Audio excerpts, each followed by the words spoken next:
Inquisitor, meet Hawk, the champion of Kirkwola. Though I don't use that title much anymore. Hawk, the Inquisitor. I figured you might have some friendly advice about Corypheus. You and I did fight him, after all.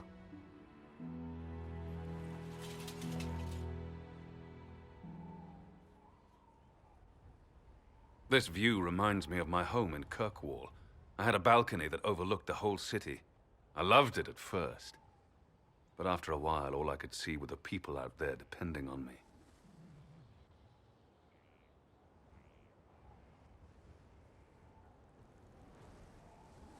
If I thought like that, I'd never get anything done. How do you put it out of your head? I go out into the wilderness and find something that wants to kill me. That usually clears my mind. It always worked for me. And speaking of things that want to kill you... Varric said that you fought Corypheus before. Fought and killed. The Grey Wardens were holding him, and he somehow used his connection to the Darkspawn to influence them. Corypheus got into their heads, messed with their minds, turned them against each other. If the Wardens have disappeared, they could have fallen under his control again.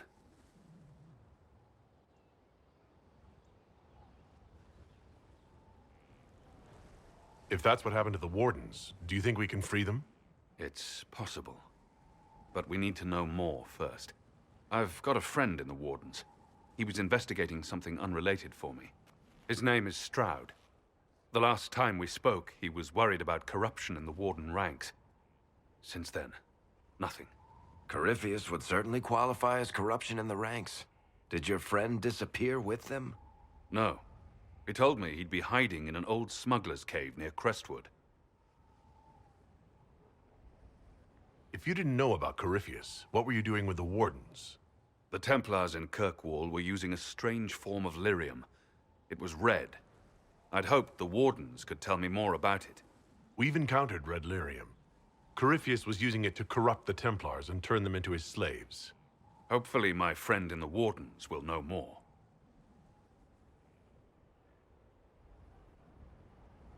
I appreciate the help.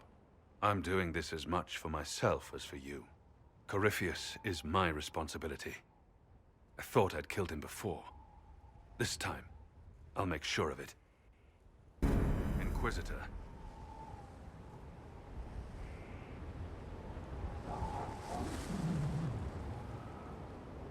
You said you thought you killed Corypheus? The Grey Wardens had him imprisoned. They used my father's blood in a ritual to seal Corypheus inside. But he could still reach out and influence the Warden's thoughts. He sent them after me. And I didn't just think I killed him. When the fight was done, he was dead on the ground. Maybe his tie to the Blight somehow brought him back. Or maybe it's old Tevinter magic. But he was dead. I swear it. Where did you go after the mages rebelled? I heard the Chantry might be sending an exalted march to Kirkwola to put down the rebellion. I hoped that leaving would save lives and force the Divine to divide her forces to come after me. As it turned out, I needn't have bothered. All the circles started rising up, and the exalted march never came. Varric said you were the champion of Kirkwola. I've only heard a little about what happened there. What happened at Kirkwola was the same thing that happened everywhere. Fearful of blood magic and abominations, the Templars brutally suppressed the Circle. And in their desperation to survive, the mages of the Circle turned to blood magic, or became abominations. Finally, a rebel mage named Anders destroyed Kirkwall's Chantry, and everything came tumbling down. I heard that Anders was your friend. What was he like? I don't know if there ever was just Anders. He was crazy.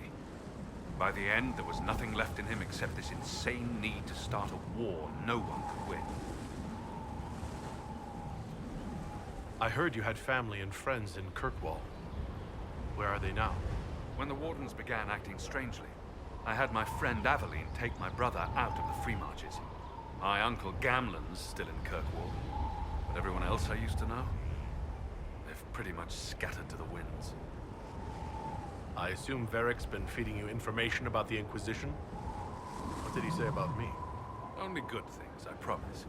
I was a little surprised, actually. Varric isn't one for religion in general, but he thinks highly of the Inquisition. We'll talk later. I'll meet you at Crestwood.